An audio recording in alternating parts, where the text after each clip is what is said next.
നമസ്കാരം. മലയാളി വാർത്ത ആനുകാലികത്തിലേക്ക് സ്വാഗതം. നമസ്കാരം. തദ്ദേശ തെരഞ്ഞെടുപ്പിന്റെ ഫലം വന്നതോടുകൂടി നമുക്ക് CPM-ന്റെ കാര്യത്തിൽ ഒരു ഒറ്റ കാര്യം പറഞ്ഞു തുടങ്ങാം. അതായത് അടിത്തറയും തകർന്നു, പില്ലറുകളും തകർന്നു, മേൽക്കൂരയും പൊളിഞ്ഞ ഒരവസ്ഥയിലേക്ക് എത്തിയിരിക്കുന്നു. അതിൽ ഏറ്റവും പ്രധാനപ്പെട്ടതായിട്ട് നമുക്ക് തിരുവനന്തപുരത്തേക്ക് വരികയാണെങ്കിൽ, തിരുവനന്തപുരത്ത് വലിയൊരു ആഘോഷം BJP ഇപ്പോൾ നടത്തുകയാണ്. അത് ഒരു രാജ്യം പിടിച്ചെടുത്ത ഒരു ആഘോഷമാണ് അവരുടെ ക്യാമ്പുകളിൽ നടക്കുന്നത്. അതായത് ഞങ്ങൾ കോർപ്പറേഷൻ പിടിച്ചെടുത്തു എന്നവർ പറയുകയാണ്. ഇത് പല രീതിയിൽ CPM-നുള്ള ഒരു മുന്നറിയിപ്പ് കൂടിയാണ്.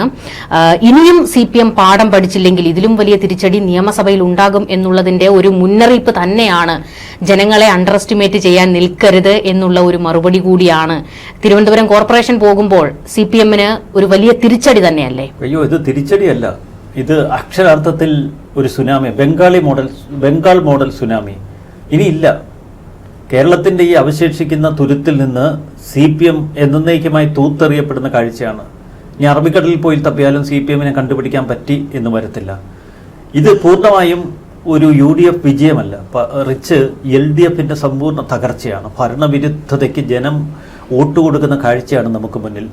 തിരുവനന്തപുരം നഗരസഭ, തലസ്ഥാന നഗരസഭ BJP-യെ സംബന്ധിച്ച് ഒരു അഭിമാന പ്രശ്നമായിരുന്നു. 2015 വെറും 7 സീറ്റ് മാത്രം. എന്നാൽ 2020 35 സീറ്റുകളിലേക്ക് അവർ തങ്ങളുടെ ഒരു ശക്തി വർദ്ധിപ്പിച്ചു BJP. 2020 ചുണ്ടിനും കപ്പിനുമിടയിൽ ഈ തലസ്ഥാനം നഷ്ടപ്പെടുമ്പോൾ അന്ന് BJP നേതൃത്വം പറഞ്ഞൊരു വാക്കുണ്ട്: വരുന്ന തദ്ദേശ ഭരണ തെരഞ്ഞെടുപ്പിൽ കേരളത്തിന്റെ തലസ്ഥാന നഗരം ഞങ്ങൾ പിടിച്ചിരിക്കും. ഇതൊരു അഭിമാന പോരാട്ടമായി BJP കണ്ടു. അതിലപ്പുറം BJPക്ക് തലസ്ഥാന നഗരസഭ പിടിക്കാൻ കൃത്യമായ ഒരു മാസ്റ്റർ പ്ലാൻ ഉണ്ടായിരുന്നു. നമ്മൾ ഏറ്റവും അധികം ഇപ്പോൾ അംഗീകരിക്കേണ്ടത് രാജീവ് ചന്ദ്രശേഖർ എന്ന കരുത്തുറ്റ ഒരു നേതാവിനെയാണ്. രാജീവ് ചന്ദ്രശേഖർ ഒരിക്കലും ഒരു മൂന്നാംകിട രാഷ്ട്രീയം പുറത്തെടുത്തില്ല. ഒരു പെണ്ണ് കേസ്, ഏറ്റവും വൃത്തികെട്ട ഗ്രൂപ്പ് പോര്, ഇത്തരം കാര്യങ്ങളിലൊന്നും ഉൾപ്പെടാതെ വളരെ കൃത്യതയോടെ രാഷ്ട്രീയം പറയുകയാണ് രാജീവ് ചന്ദ്രശേഖർ ചെയ്തത്. മറുവശത്ത് LDF എന്താണ് ചെയ്തത്? രാഹുൽ മാങ്കൂട്ടത്തിൻ്റെതുപോലെ ഗർഭക്കേസുകൾ ഏറ്റെടുത്ത് ഈ തദ്ദേശ ഭരണ തെരഞ്ഞെടുപ്പിൽ അത് പ്രചരണായുധമാക്കി. BJP രാഹുൽ മാങ്കൂട്ടം വിഷയം പോലും അത്ര ഗൗരവത്തോടെ കണ്ടില്ല. രാജീവ് ചന്ദ്രശേഖർ ആ വിഷയത്തിലൊന്നും നിലവാരം വിട്ട് ഒരു പരാമർശം പോലും നടത്തിയില്ല. കാലം മാറി. ഇതൊരു മൂന്നാംകിട രാഷ്ട്രീയത്തിൻ്റെ കാലമല്ല. മൂന്നാംകിട രാഷ്ട്രീയമൊക്കെ എന്നേ ജനങ്ങളുടെ മനസ്സിൽ നിന്ന് അസ്തമിച്ചു. ഒരു ജെന്റിൽമാൻ പൊളിറ്റിക്സിൻ്റെ കാലഘട്ടമാണ്. പ്രത്യേകിച്ച് തലസ്ഥാന നഗരസഭയിലെ ജനങ്ങൾ ഒരു ഉയർന്ന തലത്തിൽ ചിന്തിക്കും. അതുകൊണ്ടാണല്ലോ മുൻപ് ശശി തരൂരിനെ ഈ തലസ്ഥാനം തിരഞ്ഞെടുത്തത്. ശശി തരൂർ മറ്റൊരു പ്രൊഫൈലിൽ ഇവിടെ മത്സരിക്കാൻ വന്നപ്പോൾ അത് വലിയ തുറന്ന മനസ്സോടെ തലസ്ഥാനവാസികൾ കണ്ടു. തലസ്ഥാനത്തിന് കൂടുതൽ വികസനം വരും, നമുക്ക് നല്ല എഡ്യൂക്കേറ്റഡായ, നന്നായി ചിന്തിക്കുന്ന ഒരു ആധുനിക തലമുറയുടെ പ്രതീകമായ ശശി തരൂരിനെ വിജയിപ്പിക്കാമെന്ന് കരുതി. ശശി തരൂരിൽ വീണ്ടും വീണ്ടും വിശ്വാസമർപ്പിക്കുന്ന ഒരു ജനതയെ നമ്മൾ കണ്ടു പാർലമെൻറ്റിൽ. തലസ്ഥാന നഗരസഭയെ സംബന്ധിച്ച് ജനങ്ങൾക്ക് വലിയ കാഴ്ചപ്പാടുണ്ട്. വിഴിഞ്ഞം തുറമുഖം, തലസ്ഥാനത്തെ വികസനം, മെട്രോ റെയിൽ തുടങ്ങിയ ഒട്ടനവധി സ്വപ്നങ്ങളുണ്ട് തലസ്ഥാനവാസികൾക്ക്. ഈ സ്വപ്നങ്ങളിൽ തികഞ്ഞ ക്ലാരിറ്റി ജനങ്ങൾക്ക് മുൻപിൽ വയ്ക്കാൻ തിലകം തിരുവനന്തപുരം എന്ന മുദ്രാവാക്യത്തിലൂടെ ഈ രാജീവ് ചന്ദ്രശേഖറിന് കഴിഞ്ഞു. രാജീവ് ചന്ദ്രശേഖറിന് മാത്രം അവകാശപ്പെട്ട വിജയമല്ലിത്. കഴിഞ്ഞ കുറേ വർഷങ്ങളായി ചിട്ടയോടെയുള്ള ഒരു പ്രവർത്തനം. BJP-യുടെ ഒരു ഫസ്റ്റ് ടെസ്റ്റ് ഡോസാണ് തിരുവനന്തപുരം നഗരസഭ. ഇനി കേരളം എങ്ങനെ പിടിക്കും, അതാണ് അവരുടെ ഒരു ചിന്ത. തിരുവനന്തപുരം നഗരസഭ എങ്ങനെ BJP നേടി, അതിൻ്റെ ഒരു ചിത്രം പൂർണ്ണമായി നമ്മൾ മനസ്സിലാക്കണം. ഈ നഗരസഭ മേയറായിരുന്നത് ആര്യ രാജേന്ദ്രൻ എന്ന ഒരു യുവതി. അവർ എത്രയധികം വിവാദങ്ങളിൽപ്പെട്ടു. നടു റോഡിൽ ഒരു ഡ്രൈവറെ അസഭ്യം പറയുന്നു, മറ്റു നിരവധി അവരുടെ അഹങ്കാരങ്ങൾ നമ്മൾ കണ്ടതാണ്. തള്ളി മറിച്ചിടലുകൾ നമ്മൾ കണ്ടതാണ്. ഇത്തരം തള്ളലുകൾ കൊണ്ടൊന്നും ഒരു നഗരസഭയെ മുന്നോട്ട് കൊണ്ടുപോകാൻ കഴിയില്ല. ആര്യ രാജേന്ദ്രന്റെ മുൻസീറ്റിലിരുത്തി പിൻസീറ്റ് ഭരണം ഇവിടെ നടത്തിയ ഒട്ടനവധി CPM നേതാക്കളുണ്ട്. തലസ്ഥാന നഗരം പൂർണ്ണമായി മാഫിയകളുടെ കൈകളിലായിരുന്നു. ഈ തലസ്ഥാനവാസികൾ വല്ലാത്ത തലത്തിൽ വീർപ്പ് മുട്ടുകയായിരുന്നു. രാജീവ് ചന്ദ്രശേഖർ അത്തരം ചില മുദ്രാവാക്യങ്ങൾ മുന്നോട്ട് വെച്ചു. നമ്മൾ ഒരു പ്രദേശത്ത് ജീവിക്കുമ്പോൾ, ഒരു നഗരത്തിൽ ജീവിക്കുമ്പോൾ നമുക്ക് നല്ലൊരു അന്തരീക്ഷം വേണം, ജീവിക്കാൻ ആവശ്യമായ അന്തരീക്ഷം വേണം. അത് ഞങ്ങൾ വാഗ്ദാനം ചെയ്യുന്നു. തലസ്ഥാനം മാറി ചിന്തിക്കുന്നത് ഒരു പുതിയ തുടക്കമാണ്. ഇതിൻ്റെ മാറ്റം ഇനി നിയമസഭയിൽ നമുക്ക് പ്രകടമാകും. കേരളത്തിലെ ജനങ്ങൾ മാറി ചിന്തിച്ചു തുടങ്ങി പുതിയൊരു സന്ദേശം ജനങ്ങളിലേക്ക് പകരുന്ന ഒരു തെരഞ്ഞെടുപ്പ് ചിത്രമാണ് ഇപ്പോൾ തെളിഞ്ഞു വന്നിരിക്കുന്നത്. തലസ്ഥാനത്ത് മാത്രമല്ല, മറ്റ് നിരവധി സ്ഥലങ്ങളിൽ BJPയുടെ ഒരു കാവിക്കൊടി മുന്നേറ്റം നമ്മൾ കണ്ടു. തൃപ്പൂണിത്തുറ നഗരസഭ മിന്നുന്ന വിജയമാണ് BJP അവിടെ കൈവരിച്ചിരിക്കുന്നത്. അതും ഇടതുപക്ഷത്തിൻ്റെ കോട്ട കൊത്തളം എന്നറിയപ്പെട്ടിരുന്ന തൃപ്പൂണിത്തുറ. കോഴിക്കോട് നഗരസഭയിൽ BJP അതിശക്തമായ മുന്നേറ്റമൊരുക്കി. കോഴിക്കോട് നഗരസഭയിൽ 34 വാർഡുകളിലെ LDFന് വിജയിക്കാൻ കഴിഞ്ഞുള്ളൂ. 26 വാർഡുകൾ UDF, 13 വാർഡുകൾ NDA, മറ്റുള്ളവർക്ക് 3 എന്ന് പറഞ്ഞാൽ NDA തീരുമാനിക്കും ഇനി കോഴിക്കോട് ആര് ഭരിക്കണമെന്ന്. സമാനമാണ് പല മേഖലകളിലും. ഇപ്പോൾ കണക്കെടുപ്പ് നടത്തുമ്പോൾ UDFന്റെ വലിയ ബാക്കിപത്രം നമുക്ക് കാണാം.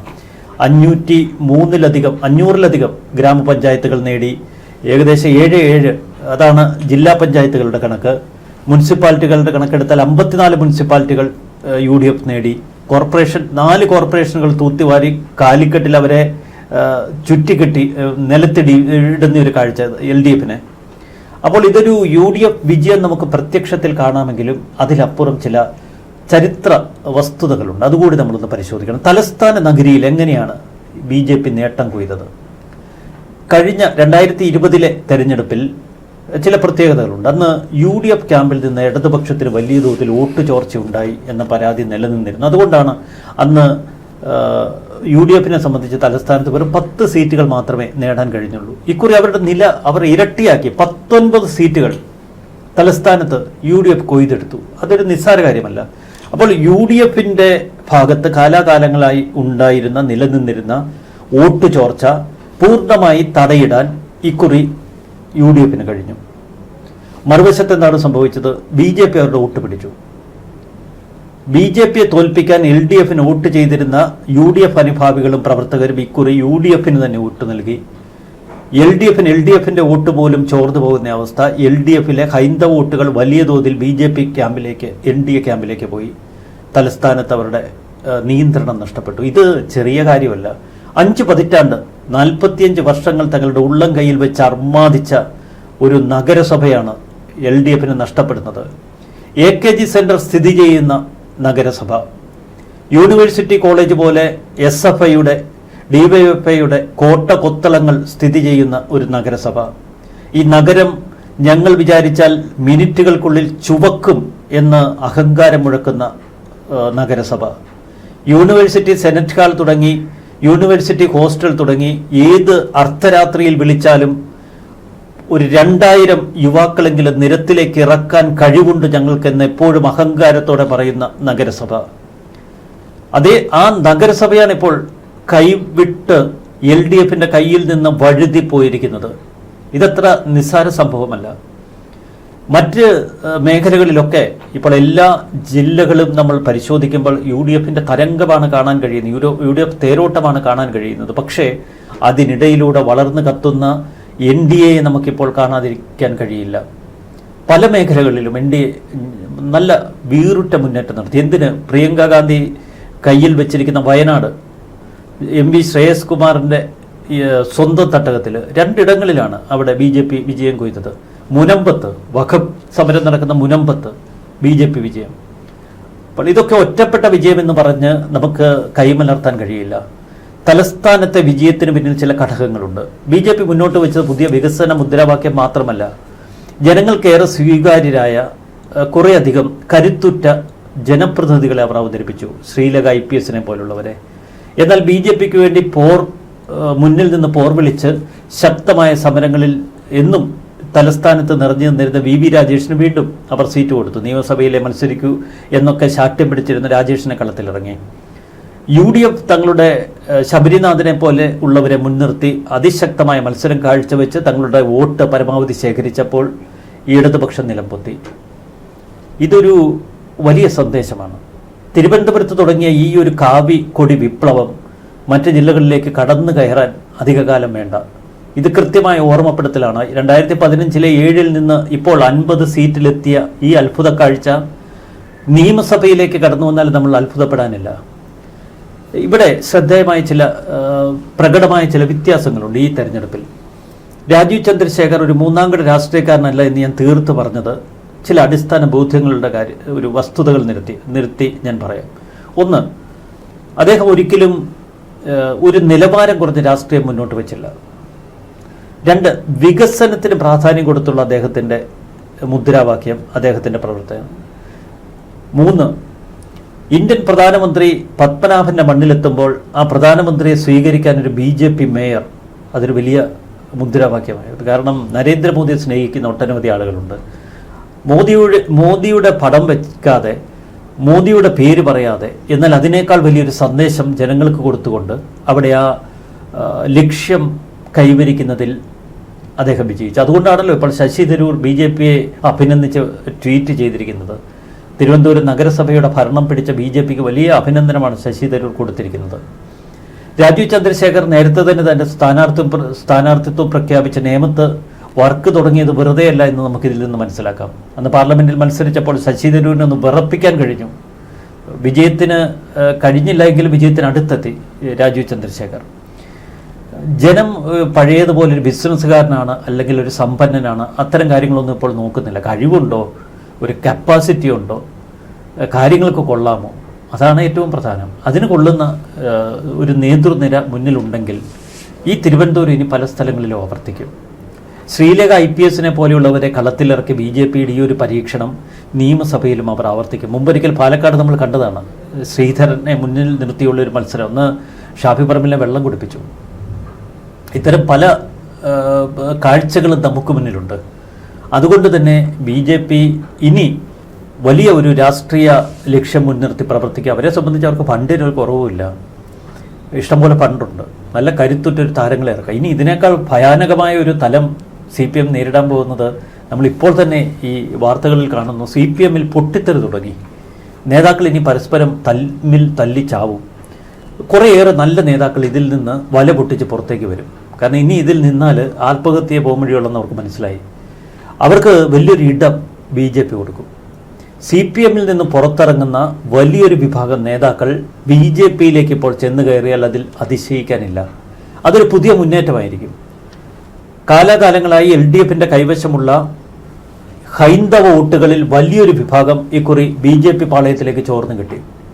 അതിനെ വീണ്ടും അതിനാക്കം കൂട്ടുന്ന തലത്തിലേക്ക് കുറേയധികം നേതാക്കളെ കൂടി NDA മുന്നണിയിലേക്ക് BJPയിലേക്ക് വരുത്താൻ കഴിഞ്ഞാൽ CPMൻ്റെ ഒരു സമ്പൂർണ്ണ പതനത്തിന് അത് ഇടവരുത്തും.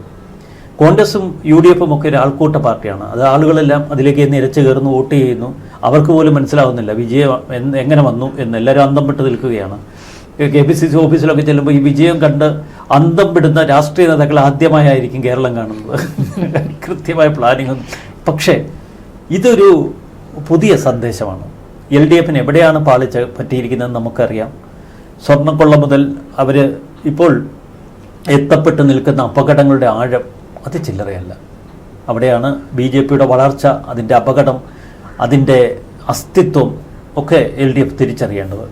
ഇവിടെ നമ്മളിപ്പോൾ രാജീവ് ചന്ദ്രശേഖരന്റെ കാര്യം പറയുമ്പോൾ അതിനോടൊപ്പം ചേർത്ത് പറയേണ്ട ചില കാര്യങ്ങൾ കൂടിയുണ്ട്. അതായത് K. സുരേന്ദ്രൻ അധ്യക്ഷനായിരിക്കുന്ന സമയത്ത് നേട്ടങ്ങൾ ഉണ്ടാക്കാൻ കഴിഞ്ഞിട്ടുണ്ട്, ലീഡ് നില പതിയെ ഉയർത്താൻ കഴിഞ്ഞിട്ടുണ്ട് എന്നതിനപ്പുറത്തേക്ക് നോക്കുകയാണെങ്കിൽ ആ സമയത്തൊക്കെ ഈ കേന്ദ്ര സർക്കാരിന്റെ വികസനങ്ങൾ പറയാൻ പലയിടത്തും ഇവർ തോറ്റുപോകുന്ന സാധ്യതയാണ് നമ്മൾ കണ്ടത്. അതായത് അത് ഉയർത്തിക്കാട്ടാൻ പോലും ഇവരുടെ നേതൃത്വത്തിന് കഴിഞ്ഞില്ല. പകരം വർഗീയത ആവർത്തിച്ച് പറഞ്ഞ് ഒരു വലിയ പടുകുഴിയിലേക്ക് വീണു. പക്ഷേ രാജീവ് ചന്ദ്രശേഖർ വരുന്ന ഒരു സമയത്ത് രാജീവ് ചന്ദ്രശേഖർ വർഗീയത എന്നൊരു ആയുധം എടുത്തില്ല.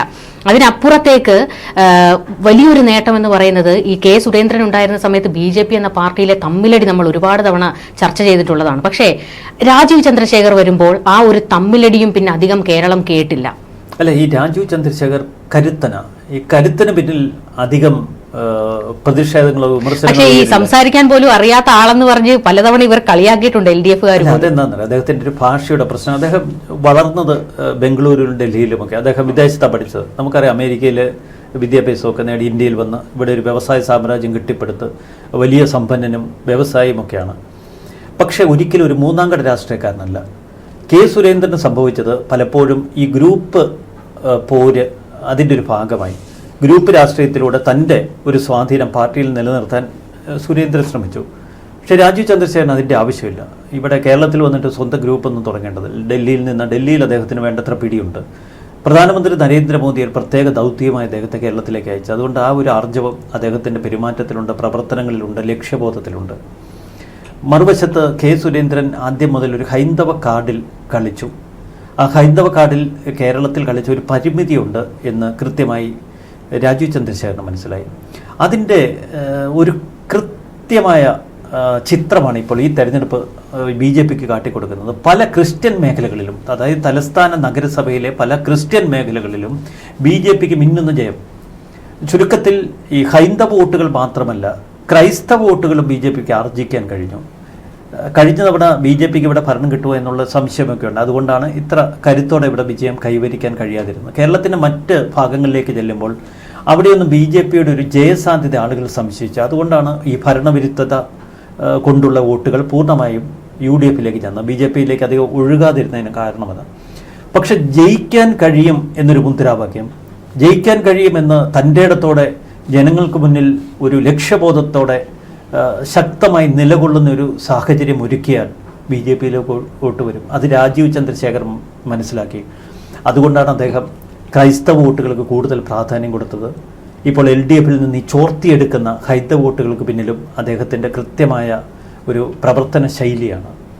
ഒരു കാര്യം നമുക്ക് തീർത്ത് അടിവരയിട്ട് പറയാം, വർഗീയ കാർഡിലുള്ള കളി കേരളത്തിൽ BJP ഒരു വിജയത്തിലെത്തിക്കില്ല. അതുതന്നെയാണ് ഇപ്പോഴത്തെ ഈ തെരഞ്ഞെടുപ്പ് ഫലം നമ്മോട് പറയുന്നത്. ഇവിടെ ഇപ്പോൾ ഈ ലോക്സഭാ തെരഞ്ഞെടുപ്പ് കഴിഞ്ഞതോടുകൂടി തന്നെയാണ് ഈ CPM, അതിനു മുൻപ് തന്നെ ഇവർക്ക് മനസ്സിലായി തുടങ്ങുന്നുണ്ട്, ഹൈന്ദവ വോട്ടുകൾ, പ്രത്യേകിച്ച് ഈഴവ വോട്ടുകൾ വലിയ തോതിൽ നഷ്ടപ്പെടുന്നു. അപ്പോൾ ആ നഷ്ടപ്പെട്ടതെല്ലാം തിരിച്ചു പിടിക്കുന്നതിന് വേണ്ടി ആഗോള അയ്യപ്പ സംഗമം നടത്തുന്നു. അത് കഴിഞ്ഞിട്ട് ഈ അയ്യപ്പ സംഗമ വേദിയിലേക്ക് വെള്ളാപ്പള്ളി നടേശനെ സ്റ്റേറ്റ് കാറിൽ കൊണ്ട് ഇറക്കുകയാണ് പിണറായി വിജയൻ. അതിനുശേഷം G. സുകുമാരൻ നായരെ കൊണ്ട് പറയിക്കുകയാണ് ഞങ്ങൾ ഇടതുപക്ഷത്തേക്കാണ് എന്നൊക്കെ. പക്ഷേ എന്നിട്ടും ഈ രണ്ട് സമുദായ നേതാക്കൾ കക്ഷത്തുണ്ടായിട്ടും ഈ വോട്ടുകളെല്ലാം ചോർന്ന് BJPയിലേക്ക് പോകുന്നു. അല്ല, ഈ തലസ്ഥാനത്ത് അതാണ് സംഭവിച്ചത്. തലസ്ഥാനത്ത് വെള്ളാപ്പള്ളിക്കോ പെരുന്നപ്പോപ്പിനൊന്നും വലിയ ഇടപെടാനുള്ള സ്കോപ്പില്ല. അവർ പറയുന്നിടത്തൊന്നും ഈ തലസ്ഥാനത്തെ നായന്മാരും വെള്ളാപ്പള്ളി അനുകൂലികളൊന്നും വോട്ട് ചെയ്യില്ല. വെള്ളാപ്പള്ളി അനുകൂലികളില്ല. അദ്ദേഹത്തിൻ്റെ സ്ഥാനങ്ങൾ ഉറപ്പിക്കാനും അദ്ദേഹത്തിൻ്റെ കാര്യങ്ങൾ നടത്താനും പിണറായിയെ ഒക്കത്തിരുത്തേണ്ടപ്പോൾ ഒക്കത്തിരുത്തും, മോദിയെ പിടിക്കേണ്ടപ്പോൾ മോദിയെ പിടിക്കുക, അങ്ങോട്ടും ഇങ്ങോട്ടും ട്വിസ്റ്റ് ചെയ്ത് നിൽക്കുന്നത്. അതിലൊന്നും കഥയില്ല. എന്തായാലും തലസ്ഥാനത്തെ ഈ വിജയം BJPയെ സംബന്ധിച്ചൊരു പുതിയ തുടക്കമാണ്. കാവിക്കടൽ ഇരമ്പുന്നത് നമ്മൾ കണ്ടു. തലസ്ഥാനത്ത് ഇപ്പോൾ വലിയ ആഹ്ലാദ പ്രകടനങ്ങളാണ്. അതുതന്നെയാണ് ഈ മണിക്കൂറിലെ ഏറ്റവും പ്രധാനപ്പെട്ട കാര്യം. മറ്റൊരു കാര്യം കൂടെ ചോദിക്കാനുള്ളത്, അതായത് നിയമത്തെ ഒരു അക്കൗണ്ട് അത് ഞങ്ങളങ്ങ് പൂട്ടിച്ചു എന്ന് മുഖ്യമന്ത്രി പിണറായി വിജയൻ പറഞ്ഞ ഒരു സ്റ്റേറ്റ്മെന്റ് നമ്മൾ ഓർക്കുന്നുണ്ട്. ആ സ്റ്റേറ്റ്മെന്റ് കഴിഞ്ഞ് പിന്നീട് ഇങ്ങോട്ട് വരുമ്പോഴത്തേക്ക് അവർ അതിശക്തമായി ഉദിച്ചുയരുന്ന ഒരു കാഴ്ച. പാർട്ടി സെക്രട്ടറി MV ഗോവിന്ദൻ പോലും ഇപ്പോൾ വാർത്താ സമ്മേളനത്തിൽ പറഞ്ഞിരിക്കുന്നത് അങ്ങനെ അവരങ്ങ് ശക്തി പ്രാപിക്കുന്നു എന്നുള്ള പേടിയൊന്നും ഞങ്ങൾക്കില്ല, അധികാരത്തിലില്ലെങ്കിലും ഈ പാർട്ടി ഇവിടെ ഉണ്ടാകുമെന്നൊക്കെയുള്ള ചില സ്റ്റേറ്റ്മെന്റുകളാണ്. എന്തായാലും നിയമത്തിന്റെ സ്ഥിതി ഏറെക്കുറെ ഒരു ചിത്രം കിട്ടിയല്ലോ. ഈ സ്ഥിതി തുടർന്നാൽ നേമത്തല്ല, തിരുവനന്തപുരം ജില്ലയിൽ ഏറെക്കുറെ CPMന്റെ അക്കൗണ്ട് പൂട്ടും, നഗരസഭയിൽ പ്രത്യേകിച്ച്. ഇതൊരു കൃത്യമായ ദിശാസൂചികയാണ്. തലസ്ഥാനത്ത് തുടങ്ങിയ ഈ കാവിക്കൊടി വിപ്ലവം മറ്റ് ഭാഗങ്ങളിലേക്ക് പടർന്നു കയറും. ഇല്ലെങ്കിൽ LDF കൂടുതൽ ജാഗ്രത പുലർത്തേണ്ടിയിരിക്കുന്നു. ഉറപ്പായിട്ടും നമ്മളിപ്പോൾ BJP ND അതിൻ്റെ ഒരു വളർച്ച നമ്മളത് അംഗീകരിച്ച് കൊടുക്കുക തന്നെ വേണം. കാരണം അവർ നിശബ്ദമായിരുന്നു കൊണ്ടാണ് അവരുടെ നീക്കങ്ങൾ ശക്തമാക്കിയത്. അത് തിരിച്ചറിയാൻ LDFനോ അല്ലെങ്കിൽ UDFനോ കഴിഞ്ഞില്ല, അതോ അവർക്കത് മനസ്സിലായിട്ടും പ്രതികരിക്കാതിരുന്നതാണോ? എന്തായാലും അവർ കിട്ടിയ ഒരു ഗ്യാപ്പിൽ അതിശക്തമായി മുന്നേറിക്കൊണ്ടിരിക്കുകയാണ്. ഇത് ഈ BJPയെ വളർത്തിയതിൽ CPMന്റെ പങ്ക് അത്ര ചെറുതല്ല. കൂടുതൽ ചർച്ചകളുമായി കാണാം. നമസ്കാരം. തീർച്ചയായിട്ടും നന്ദി. നമസ്കാരം.